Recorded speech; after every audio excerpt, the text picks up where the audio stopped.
Hi, it's October and I am working on making this fall box. And so it's a great time to share this with you. I am so excited about the books that are in this box. I've made this one specifically for a family that has all boys, but my girls also love these stories. And I think that fall is such a great time to cover some of the topics that are discussed in these books. So I'm going to go through them kind of quick. The first one up first is Johnny Appleseed. This is such an incredible little book. It's a poem, and so the language is so beautiful. Of course, as a literature professor, I love that this is a poem. It has incredible, very unique illustrations. My kids and I actually talked about how it looks like there's some stitching. There's one that's just like a double spread, I think is what they would call that. 2 pages of pictures, but I wanted to show this one. This is so gorgeous. My kids were like, oh, we love the colors. And it's so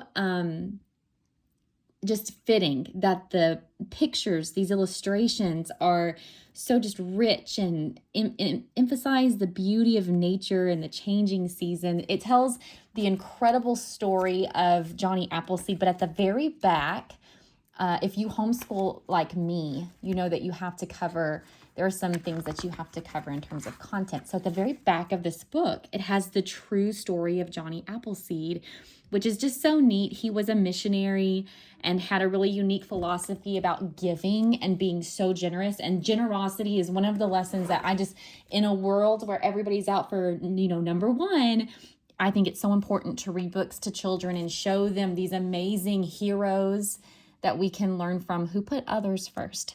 This little book is called County Fair.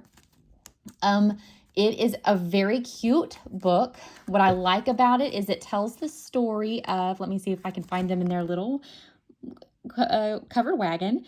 They're going to the county fair, but the story details each member of the family, and one of the members is Eliza Jane, which is a kind of nickname that we have for my little one. Each member of the family has contributed to the fair. They've each brought an item. One of the girls made like a jelly. The other girl made, I can't remember what she made. Oh, it was pickles. She had pickles that she made. The boy, the main character, he brought a pumpkin. And so it's neat because it goes through the county fair and lets the kids see the different it's sort of like exhibits, but that's more of a modern conception of the county fair. This is more focused on how they would go and trade things that they made, so more of a trade than a weekend activity like how we see it now.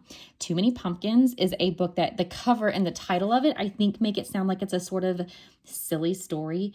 This might be my favorite book in the box because of how surprising it is. The main character, her name is Rebecca Estelle.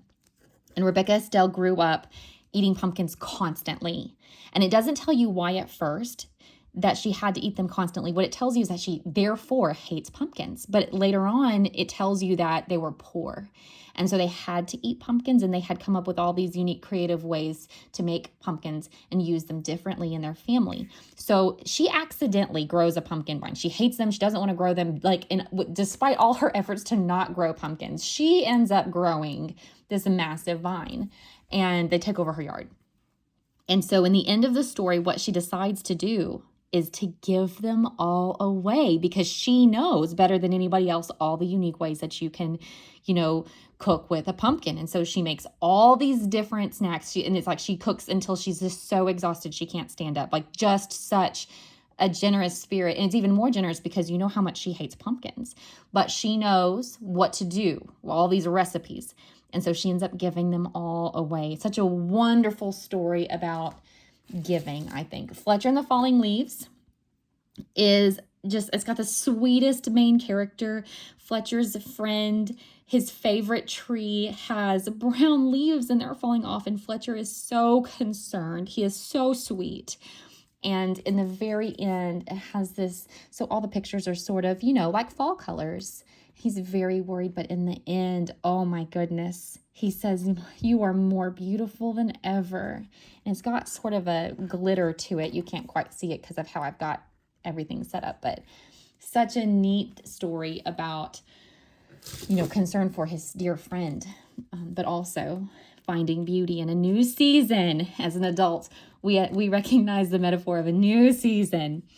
Oxcart, this is a hardcover. I think it comes in paperback too, but this is similar to the County Fair story. I think I would probably prefer this one if I were picking, because this man goes with his family and they go to town and they take everything that they've made. And I think they had, like, one son was whittling and one of the girls was embroidering, and they had candles and linen and shingles and birch brooms. And so as far as a history lesson for your kids, they are going to absolutely learn how much people could make on their own. And they load up and they go to town. The father takes everything to town. He sells everything. And then at the end of it, you're like, oh, wow, he did very well. Well, then he sells the cart. And you're thinking, okay, then he sells the ox. And you're thinking, what in the world is he doing? How's he going to get home? He goes and he buys some peppermint candies.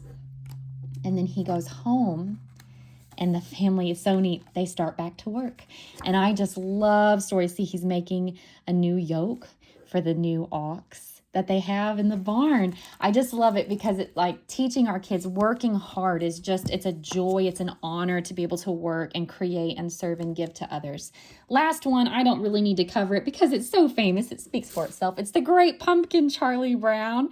If your kids haven't read this, they need to. My kids love Charlie Brown. And I think even as an adult, I find that going back and watching it with my kids, I find that there are jokes that, of course, I didn't get when I was a kid, but they make me laugh now as an adult. So, all right, this is the fall box I've put together. I would suggest all of the books, but any combination of them also. Some of these, if you're looking for ways to add discussions of history and culture, they would be great. A lot of these, I think most of these, speak to a sort of a quality of generosity and kindness that I hope to instill in my kids. And reading books about that and having those conversations is one way of making sure that your kids grow up to be amazing and generous, members of their community. So let me know if you're interested in a fall book box. We have loved these books, and I hope the people who get these book boxes love them.